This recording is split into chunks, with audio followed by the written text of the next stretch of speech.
নমস্কার, গল্প সন্ধানীর আসরে সকলকে স্বাগত। আশা করি আপনারা সবাই সুস্থ আছেন, ভালো আছেন।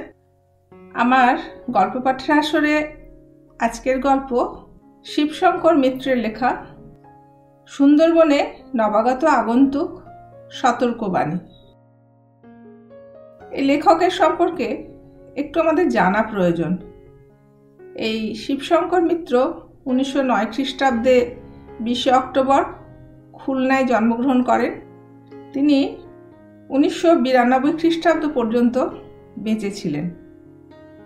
তিনি ছিলেন কলকাতা বিশ্ববিদ্যালয়ের ইতিহাসে MA, এছাড়া লাইব্রেরি সায়েন্সেও স্নাতক ছিলেন।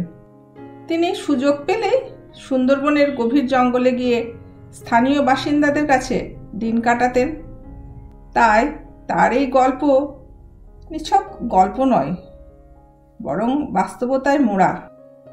এবারে শুরু করছি আজকের গল্প, শিবশঙ্কর মিত্রের সুন্দরবনে নবাগত আগন্তুক সতর্কবাণী।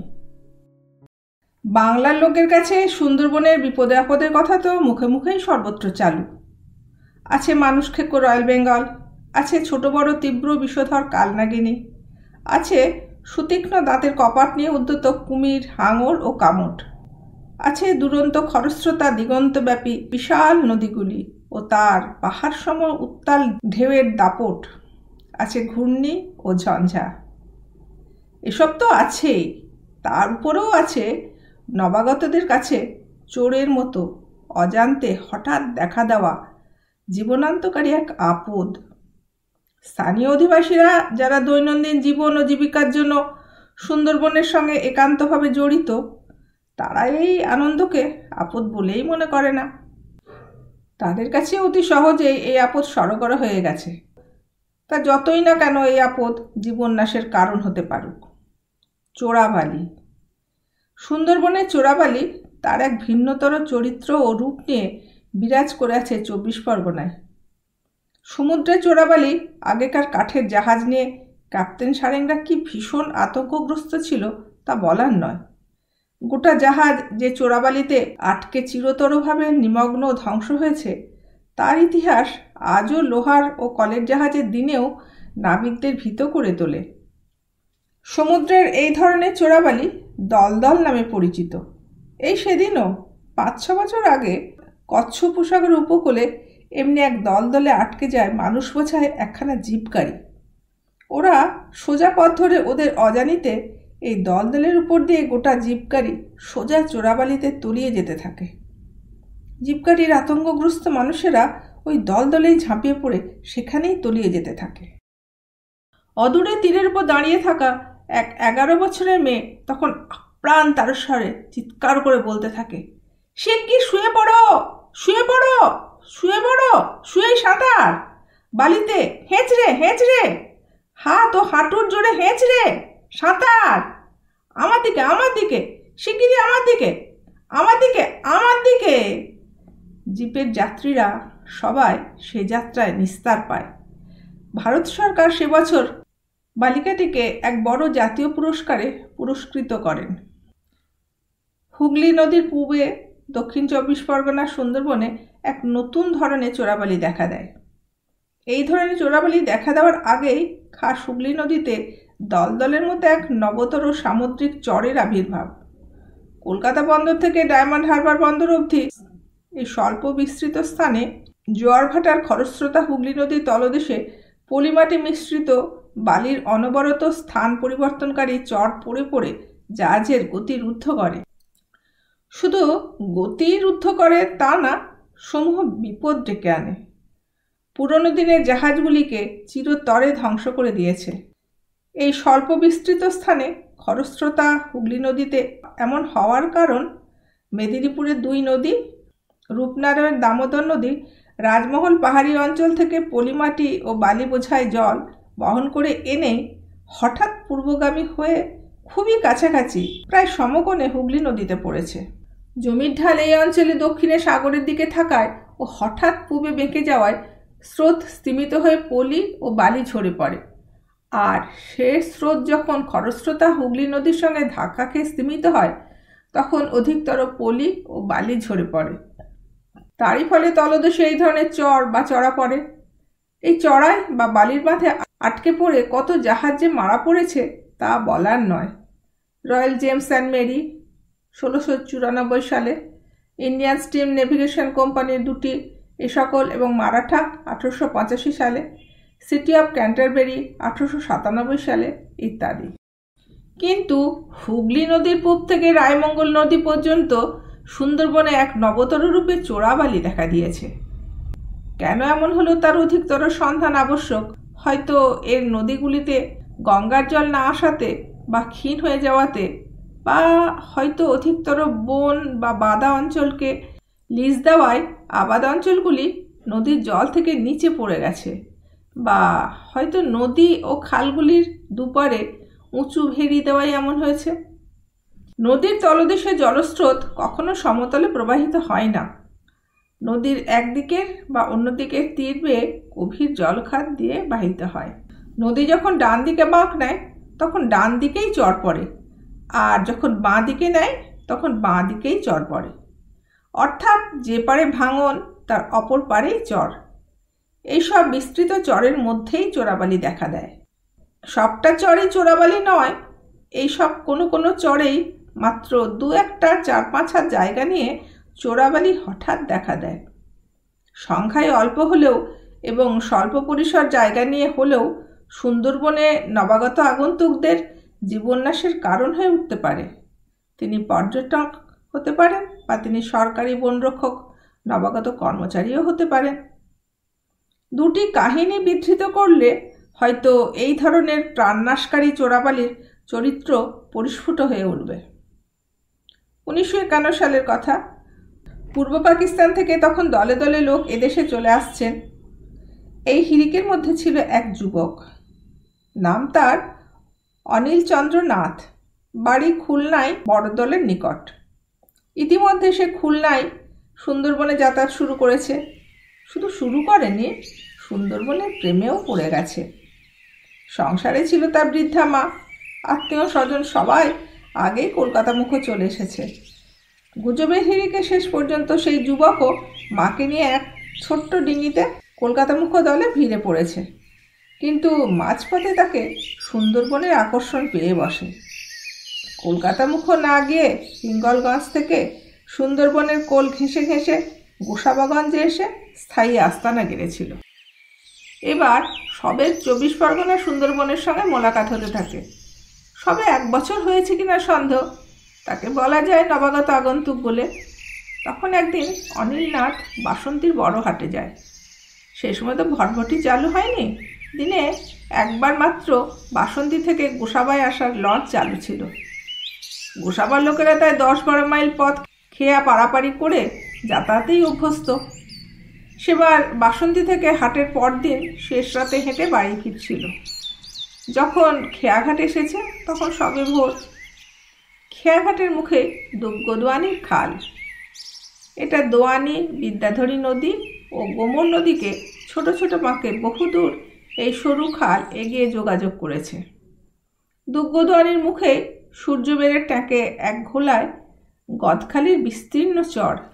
এই চরেই খেয়াঘাট। চরে এসে অনিলনাথ খেয়ে আসার আগেই প্রাতকৃত্য সেরে নিতে চায়। চাই বললেই তো হয় না, সে যে খুলনার সুন্দরবন থেকে এই বনবিবির উপাসক হয়ে উঠেছে। গোটা সুন্দরবনই যে ওদের কাছে বনবিবির পবিত্র ভূমি। মলমূত্র এমনকি থুতুও ওরা সুন্দরবনের পবিত্র মাটিতে ফেলবে না। তাই এবার চরের উপরে উঠে কিছু গাছের ডালপালা ভেঙে নিয়ে তার উপরে প্রাতকৃত্য সমাপন করল। এবার জল খরচের পালা। বিস্তীর্ণ চর বেয়ে গিয়েছে। কিছুটা গিয়েই দেখে 4-5 হাত অল্প একটু স্থান সামান্য নিচু হয়ে খানিকটা জল আটকে রয়েছে। জলটুকু ঈশ্বর দোলাইত।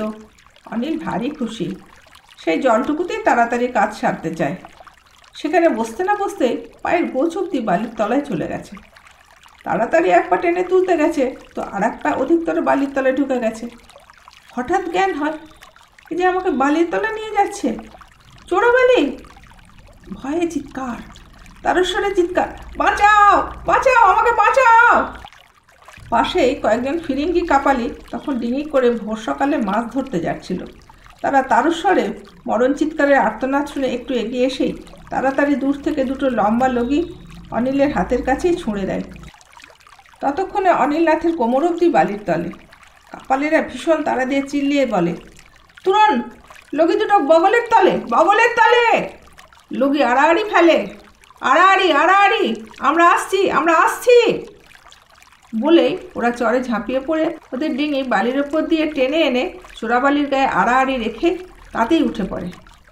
উঠেই ডিঙি থেকে ঝুঁকে অনিলের দুই বগলের তলায় গামছা দিয়ে ওরা চারজনে মিলে অনিলকে ডিঙিতে টেনে তোলে। অনিলের আর দম নেই। তার মাঝেই ভাঙা ভাঙা স্বরে বিড়বিড় করে বলে, ঝড় দিব কে, নিচের দিকে আমাকে টেনে টেনে টেনে বলেই স্তব্ধ হয়ে কাত হয়ে শুয়ে পড়ে। এই অনিলনাথই পরে এক দুর্ধর্ষ বনোয়ালি বেদে বাউলে হয়ে ওঠে। 24 পরগনা সুন্দরবনের সব কিছু গাছগাছরা, নদী নালা, জীবজন্তু, অলিগলি সব কিছুই যেন তার নখদর্পণে।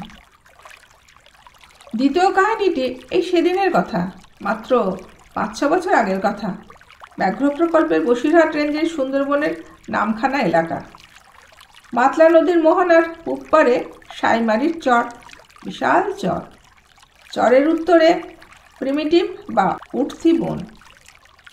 এই চর বহুদূর বিস্তৃত হয়ে সাগরে মিশেছে। বড় বড় ঢেউ খেলানো চর।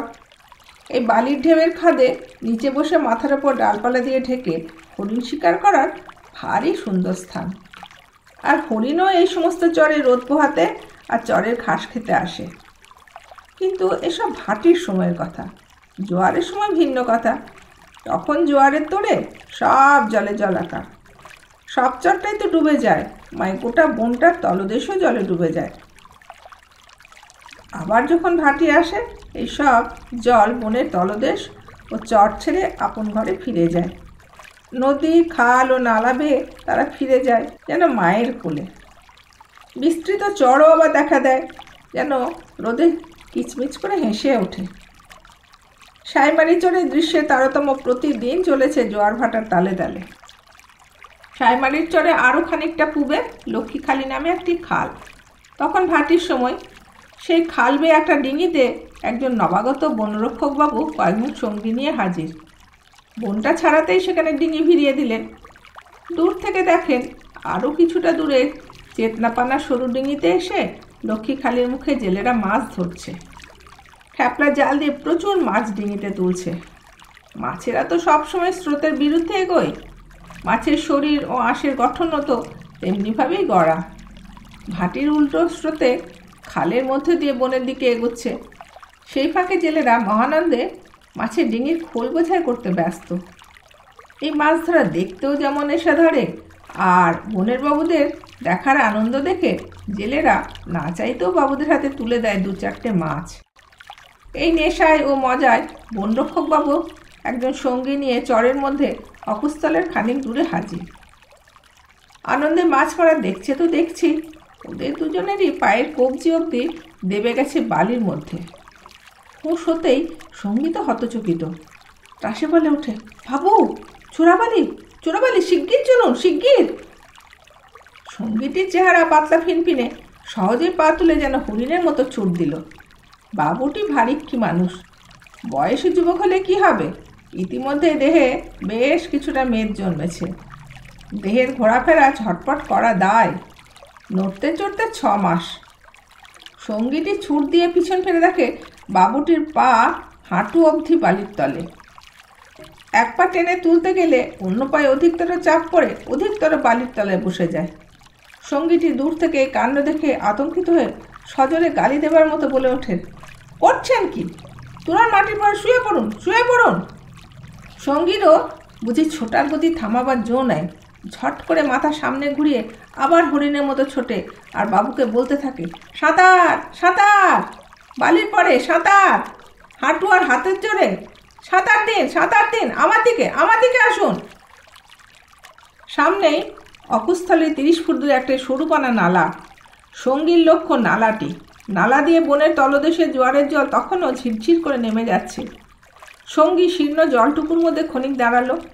নালার তলদেশে জলটুকুর নিচের বালি একটু শক্ত মতো থাকে। দাঁড়িয়েই বাবুকে দুহাত তুলে ওঠানামা করে প্রাণপণে ডাকছে তুরণ এগিয়ে আসতে। বাবু তখনও অনেকটা পিছিয়ে, যেন শুয়ে পড়ে বালির পর দিয়ে সাঁতরা বা দম তার ফুরিয়ে গেছে। সঙ্গীটি আরও সাবধান করে দিচ্ছে, খবরদার, নালার জলের তলদেশ ছাড়া কখনো এদিক ওদিক পা ফেলবেন না, ফেললে এবার কিন্তু চোরাবালিতে পড়ে যাবেন। বলতে বলতে সঙ্গীত শীর্ণ ঝিরঝিরে জল ধরে হরিণের মতো আবার প্রায় 20 ফুট তরতর করে এগিয়ে শক্ত স্থানে এসে হাজির। বাবু তো কোনো মতে টেনে হেঁচড়ে সাঁতার দিয়ে নালার শীর্ণ জলধারার তলদেশে দাঁড়িয়েছেন, কিন্তু ক্লান্ত দেহের ভারসাম্য সামলাতে না পেরে পার্শ্বদেশে পা পড়ে যায়। পড়তেই আবার চোরাবালিতে পা দেবে যেতে থাকে। সঙ্গীটি মনে মনে ভাবে, বাবুটির দ্বারা হবে না এমনভাবে শীর্ণ তলদেশে খাড়া হয়ে ছুটে যাওয়া। মনে মনে এমন হতাশার কথা ভাবলেও মুখাবশ আতঙ্কিতভাবে আবার চিল্লিয়ে উৎসাহ দিয়ে বলে ওঠে, শুয়ে পড়ুন, তুরণ নালায় সাঁতার, আর বেশি দূর নেই, এসে গেছেন প্রায়।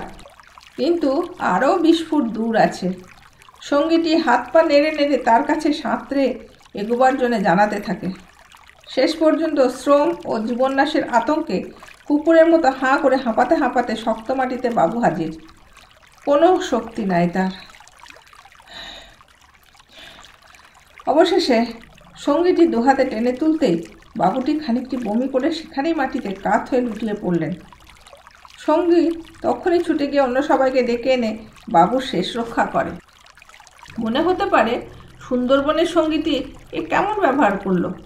সুন্দরবনের পুরনো বাসিন্দা আর চোরাবালি সম্পর্কে সরগর হয়ে যাওয়া যুবকটি বনের মাটিতে দাঁড়িয়ে এ কেমন ব্যবহার করে বসলো। কেননা বনবিবির উপাসক মাত্রই বনের মাটিতে দাঁড়িয়ে জীবনে মায়া না করে একে অন্যের বিপদে ছুটে সামনে দাঁড়ায়। এটাই যে বনের দেবী বনবিবির আদেশ। তবুও সঙ্গীটি এই চোরাবালির 50 ফুট বিপদসংকুল পথে বাবুটির একান্ত কাছে গিয়ে হাত ধরেও সাহায্য করে না। বঙ্গদেশের সমতট অঞ্চলে সমগ্র স্থানে জল আর জল, পুকুর, বিল, বাওর, নদী, খাল, সাঁতার সবাইকেই শিখতে হয়। শেখেও, আর এই শেখার কালে অনেক গ্রামেই এক বিপদ ঘটার নজির মিলবে, অপঘাতে জোড়া মৃত্যুর। অপটু সন্তরণকারী সলিল সমাধি হওয়ার মুখে দুর্ধর্ষ শক্তিশালী হয়ে ওঠে। ত্রাণকারী কাউকে সামনে পেলে এমন জোরে তাকে বাহুবন্ধনে জড়িয়ে ধরবে যে তাতে দুজনারই মৃত্যু অনিবার্য। সেই জন্যই বঙ্গদেশের রেওয়াজে আছে, অপটু সন্তরণকারী সলিল সমাধি হবার মুখে মেয়ে হলে তার পেছনের দিক থেকে শক্ত হাতে চুলের মুঠো ধরে টেনে আনতে হয়, আর চোরাবালিতে সমগ্র দেহ দেবে বা বসে যেতে থাকলে তার হাতের কাছে যেতে নেই। দূর থেকে তাকে শুইয়ে দেহের ভারসাম্য ছড়িয়ে দিয়ে বালির উপর সাঁতার দেওয়াতে হবে, অহেতুকভাবে জোড়া মৃত্যুকে ঠেকাতে। নমস্কার, আজকের গল্প পাঠ আমার এখানেই শেষ। সবাই ভালো থাকবেন।